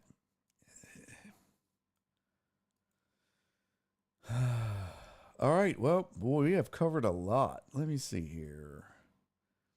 What was this? This was March Madness Stock Watch Top 100 Prospects. Top 25 college basketball ranking. Oh, this is recruiting classes. Here we go. We didn't cover this. This is one of the... avert your eyes, B. Hannon. I don't want you thinking I like college basketball. Yeah, so we didn't cover the mock draft. So we'll do that. And then here's the recruiting classes. Duke 1, U of H 2. Duke got Cameron Boozer. It says John Shire continues to keep Duke at the top of the recruiting. He had to work harder than initially perceived for the commitments of Cameron Boozer and Caden Boozer. These are sons of Carlos Boozer. Oh, yep, there goes. Sons of former Duke big man and NBA veteran Carlos Boozer. Ultimately beat out Miami for the Twins. The Boozer brothers. All right, Blue Devils also remain involved with top 5 prospect Nate Ament. Cougs ranked 2. Kelvin Sampson landed the program's highest ranking recruit of the modern era, while also signing his backcourt of the future, Chris Sinek Jr. Number 6 was one of the biggest breakout stars in the country last spring, then dominated at multiple events in the summer. Isaiah Harwell committed in September, becoming just the second 5-star prospect to pick the Cougars since 2012. He's a poised guard who is adept as a playmaker, but can also make shots from the perimeter. Harwell will pair with Kingston Flemings, number 20. The number 1 player in the state of Texas and yet another 5-star recruit. Flemings is a quick point guard who loves to beat his defenders. Oh, and get into the paint where he can finish in traffic. Oh, I love finishing in traffic. You just got to make sure you got tinted windows so nobody sees you. And create for a teammate. In-state 4-star guard Bryce Jackson has also signed with Houston. So, Cougs loaded up. Cougs have loaded up. Arkansas has the 3rd best. What? Uh-oh. Heartthrob have been timed out up in this bitch. Who got him? Let me see. I guess I'll do it. We ain't got no mods here. Goddamn mods. Let's see. Where's Heartthrob? There we go. Heartthrob. Time out. Gone. See you in 10, Heartthrob. We'll be done, but... Oh, Don said, I'm here. It wouldn't let you time him out? Heartthrob said, bye! Why'd he get timed out? Let's see. Only reason Total Dallas watched last night was because I said U of H won. He was getting... I said if U of H won, he was getting timed out today. LOL. Total Dallas said, I ain't scared of you motherfuckers. And then he timed him out. Spoon said, what seems to be happening in your car, Barry? Well, I mean, you participated in the carpool. Oh, that's weird. It was just blocker report. Maybe because I already had it up. Yeah, maybe because I already had it up.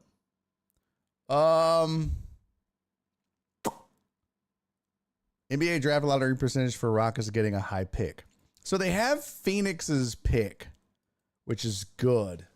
So Phoenix is a lottery pick. So whatever Phoenix's pick is, let's see, NBA draft lottery odds 2025. Let's go to Tankathon, pull that up.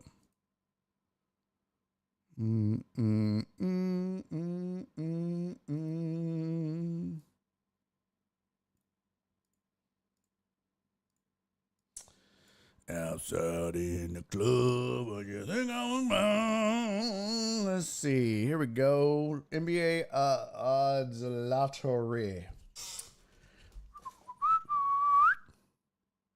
So the Suns have current odds with ties included position resulting in a trade are highlighted in red. So you can see that the Rockets get that and the Thunder get the Sixers if it's 7, 8, or 9. No matter what the Suns get, the Rockets get it. That's crazy. Total said flag to Utah seems appropriate until I learn more about it. Utah loves them white boys. It seems only appropriate. Flag to Utah is so on brand. It's the most on brand. I mean, could it be any more on brand? Hallelujah. So here are the odds of the first pick in the draft. Here's the lottery. It's picks 1 through 14. All the teams in the lottery right now. Jazz, Washington, Charlotte, New Orleans, the Sixers, Brooklyn, Toronto, San Antonio, Portland, Phoenix, Miami, Chicago, Dallas, and Sacramento. And then the odds are next to them with each pick 1 through 14. So right now the Suns have a 3% chance of getting the number 1 pick, a 3.3% chance of getting the number 2 pick. I don't know if you can see this very well. And then a 3.6% chance of getting the number 3 pick, a 4% chance of getting the number 4 pick. They have a 65.9% chance of getting the number 10 pick in the draft. A 19% chance of getting the number 11, a 1.2% chance of getting the number 12, and then less than 0% chance of getting the 13 or 14 pick. So the Rockets, really their best odds are getting the number 10 pick in the draft. That's their best odds. That's like most likely what will occur.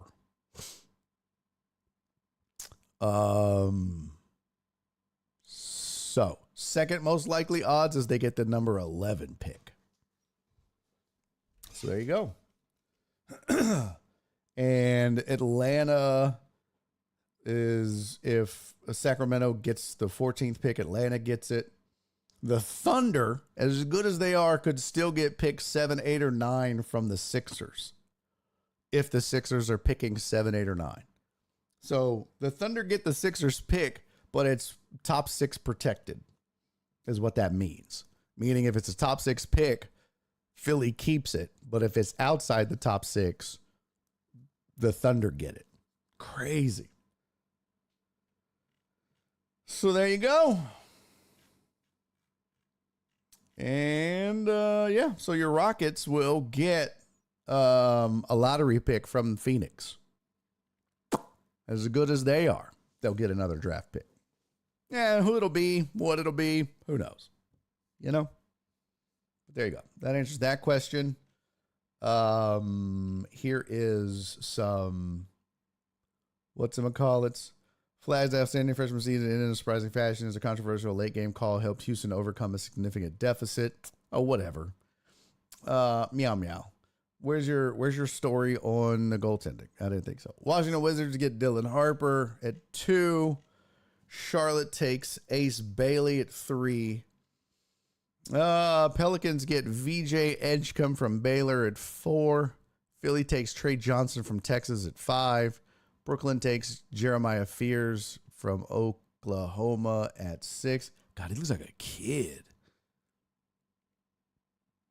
Toronto takes Kaman, I don't know, Malak from Duke at 7. San Antonio takes Con Newpel. Ugh, I hated that kid watching him play for Duke. 8. Take him, San Antonio. Fuck that kid. Number 9, Portland takes Kasparis Jakusionis. Okay. At 9, they have the Rockets picking 10, which we just saw is the most likely scenario. And they have Colin Murray Boyles, power forward center out of South Carolina. Despite a challenging campaign, left South Carolina with a 2-16 record in SEC play. It's hard to fault Murray Boyles, given his consistent effort and production. His draft stock held steady in the mid-first round with a chance for him to wind up in the lottery, depending on what teams prioritize. Though undersized for his position, Murray Boyles' mix of offensive field, defensive playmaking, physicality, and toughness endears him to NBA teams that can picture him scaling down into a supporting role. Pre-draft process will allow him to demonstrate room for growth as a jump shooter, something that will be essential to maximizing his value as a pros. His intangibles and potential versatility could make him a strong fit with the Rockets, who could use another big to help do the dirty work. Good Lord, they have so many already. Yeah, Adam Silver is going to have fun calling them names. Heat, their Queen, Igor Dimon. Bulls, Mavs getting Liam McNeely out of UConn. Hawks, Jace Richardson from Michigan State. Spurs getting Johan Behringer from Cedevita Olympia. Okay. Magic get Will Riley from Illinois. T-Wolves getting Noah Eswingwe. Okay, Nets get Nolan Trerer. Wiz get Danny Wolf. Why is this still up here? Go away. And Thunder take Carter Bryant. Magic again take Isa Newell. Jazz get Hugo Gonzalez. Heat get Ben Seraph. Pacers take Thomas Sorber. Hawks, Nike Clifford. Nets, Aduyo Thiero. Nets via Houston take EX Yezel Lindenborg. Okay. Celtics Walter Clayton Jr. That seems on brand for the Celtics. Suns via Cleveland Alex Condon. Okay. Good luck with the traveling. Clippers via OKC, Rasher Fleming. And that's it. There you go. Let's see the second round shit. Is there any Houston picks in here? Any Houston picks in here? And nobody gives. Oh, Rockets in the second round. John Grunlow from Germany. Okie dokie. All right, so there's that. And then we did the recruiting classes. So there you go. Man, that's as much college basketball as I've talked in my whole life. Jeez. What we didn't get to, I'm going to show this video and then I'm done. We're going to call it a day. All right. And then we'll do some more fun shenanigans tomorrow. Yes? Yes. This was a fun video. This is Will Clark telling a story about Ricky Henderson, which I love. By the way, my bad, Joe Pro. Oh, shit. You're the man. You're the man, Joe Pro. I damn near forgot to do the birthday. Some bitch. I'm not skipping it. You're the man, Joe Pro. Let's see. Oh, bitch, you raggedy son of a bitch. Yeah, we're definitely doing the birthday today. I'm not. I'm glad you reminded me. And I had the damn thumbnail downloaded. I just did it wrong. Let me go re-download this some bitch. If you don't download these things with a clear background, it fucks everything up. It's so stupid. So stupid. It's one little checkbox, but boy, you skip it and everything gets fucked. Yes, good job, Producer Pro. All right, while that downloads, I even have my shot glass ready. Huh? My shot flask. I got it ready. Go get yours ready, dirty hose. Go get it ready. That is done. That is done. Oh, yeah. Done shows today.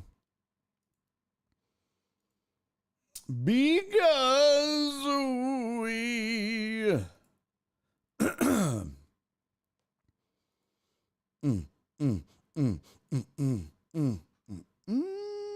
bitch. There we go. Let me reset the music. Uh-oh. Crank it up, big boy. What up, Alec? Good to see you, homie. Yeah, baby.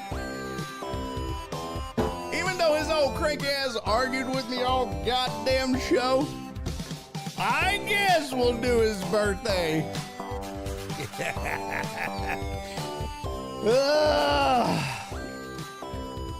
Dirty son of a gun. Amos, how you gonna argue with the host on your birthday?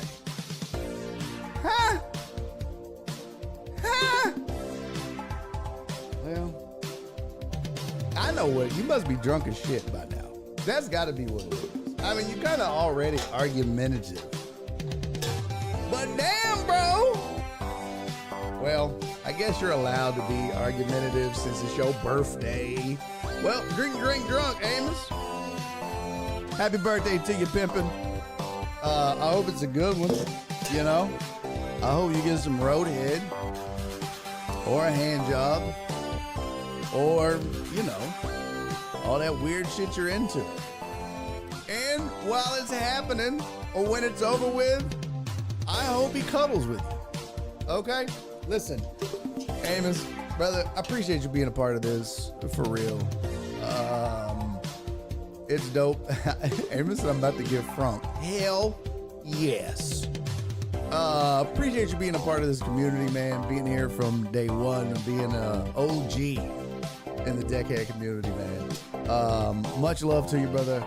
I hope that your day has been great, continues to be great, and you get Frank as hell tonight and make some terrible, terrible decisions that you regret in the morning, man. That's the only way to do it.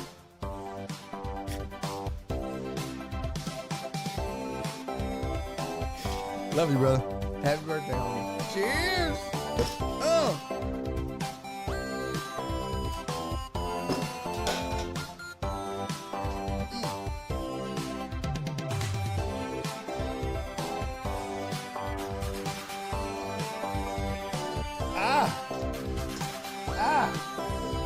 Oh, it's so good. It's so spicy. Don said I'm gonna have one for you after Pilates, Amos. Hell yes. She's lying. Bro, she's doing shots on the way to Pilates. What are you talking about? See, what she don't tell y'all is Donna's always like, I have Pilates. I'm headed to Pilates.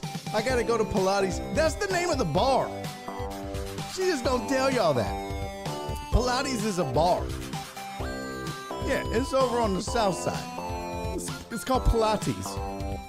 And it's just all drinks. Yeah, she ain't fooling nobody. Donna ain't going and doing no damn Pilates. That's the name of the bar. It's a pub. Get out of here, Donna. You ain't fooling nobody. But no, for real, happy birthday, Amos. Much love to you, homie. I'm waiting on the good part. We gotta get to the jam part. Joe Pro said hot yoga. We do frunk yoga. Yeah. You just drink so much that you sweat, and that's hot yoga. Pilates shotties. I like it. Yeah, shotties. Yeah. Donna said don't share my secrets. Stay out of my business. Hey, by the way, y'all make sure you go to Twitch. Barry on Deck on Twitch and vote. All of the round 2 match.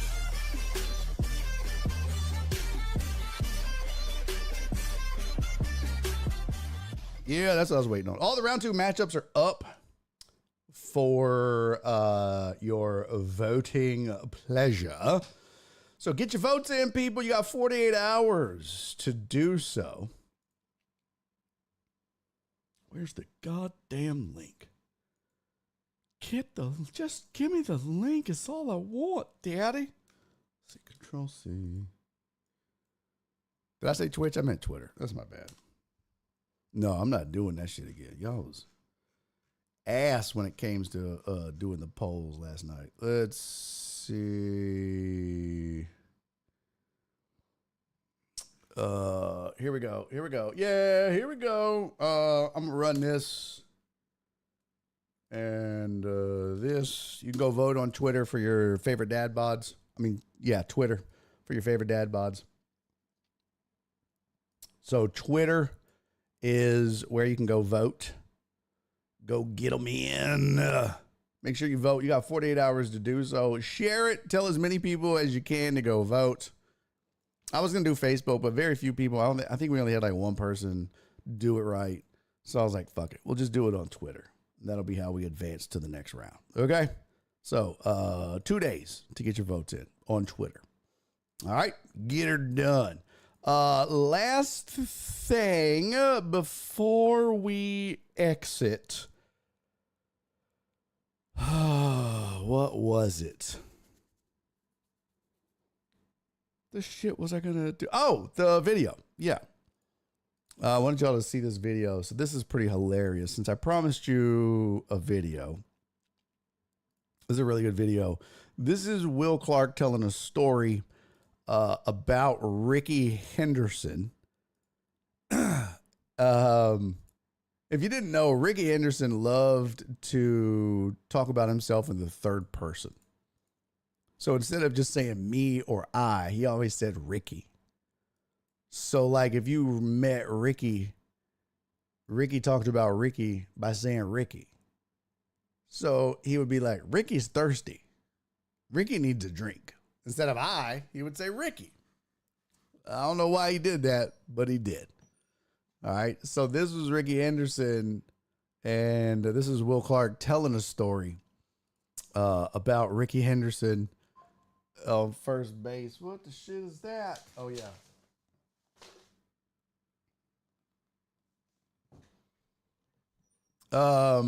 Let's see. This should be good. And yes.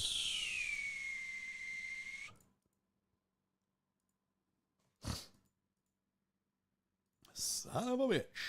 Let's see. Here we go. Control V.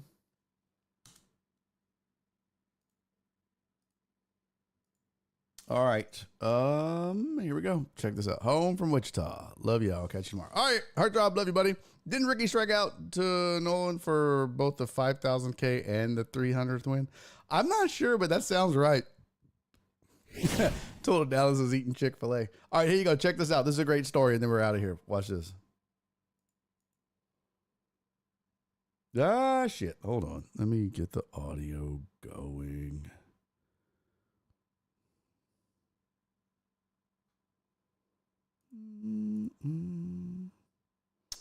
Why is it not working? Because he talked in the third.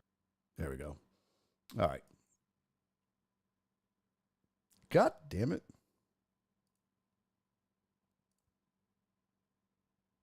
The best talker down at first base. Because he talked in the third person was Ricky Ricky Henderson. Henderson. No way. Ricky would come down there and Ricky would be like, Ricky here. Bruce puts the hold sign on because he wanted McGuire and Canseco to get some swings in. And you can just see Ricky wants to steal a bat. Ricky's getting pissed, you know. And I'm egging him on. I'm just egging him on. I'm like, Ricky, you don't need to take that. Run, Ricky. Run, Ricky. About 2 or 3 pitches later, he goes, oh, hell, thrill. He goes, Ricky gone. So I'm looking at I love that, by the way. If you didn't know, that's Will Clark, former first baseman for the San Francisco Giants. He would go by Will the Thrill Clark. So, and he always had a high voice. So that's why he was like, oh, hell, Will, I'm gone. That's so great. Here we go. in the dugout, right? And I go like this. I go, he's running, right? We pitch out, throw down to second base. Ricky slides in safe. He jumps up, and he goes, I told you, Thrill. Ricky gone. Who's the best talker down at One first? more time. Because he talked in the third person was Ricky Ricky Henderson. Henderson. No way. Ricky would come down there, and Ricky would be like, Ricky here.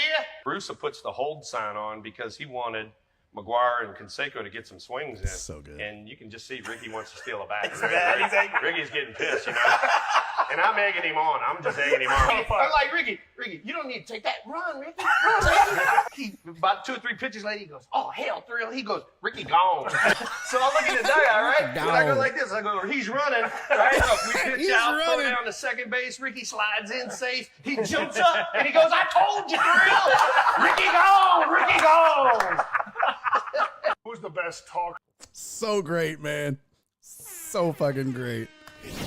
All right, there it is. Another edition of Barry on Deck. Barry gone, Thrill. Barry gone. So great. I can listen to Ricky Henderson's stories. Oh, so great. So fantastic. Oh, Spoon said I was an early Athletics fan, switched when McGuire left. Is that when you became a Cardinals fan? Yeah. Hey, appreciate you, Uriel. Love you, buddy. Hot Tub says, Spoon, nah, fam. I brought the nice weather. Had to bring something home. There you go. All right. I'll see you guys tomorrow. Yeah? All right. Let's hang out and do it again. Still got a lot of stories that I haven't got to. We still haven't talked about this story about Jaron Duran, who revealed his suicide attempt. Plays for the Red Sox. And he talked about that amidst his mental health struggles. We can talk about that. We can talk about Alex Ovechkin. We haven't even discussed the fact that he broke Wayne Gretzky's scoring record. Got to get to that. And the fact that, well, he's kind of got Vladimir Putin in his corner. And we need to get to the political implications of that. Alec, brother, appreciate you, man. Love you, buddy. Hang in there. Hope you're doing well, man. God, I can't wait for you to get home. We've got, let's see. We didn't even get to the debate or the court battle over the number 8 between Lamar Jackson and Dale Earnhardt. We can get into that some more. We did get a lot of college basketball and basketball in, so we'll get to all that and anything else that comes up. But we'll figure out some more shit to have fun with tomorrow. In the meantime, do me 3 favors, people. Huh? First of all, happy birthday, Amos. Second of all, be safe. Be kind. And most importantly, love each other. I'll see y'all tomorrow, everybody. Barry gone. Barry gone.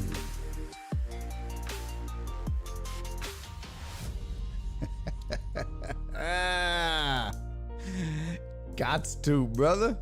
I'll change it. You want me to change it, Spoon? Love you guys. Bye. Daddy's making a YouTube video.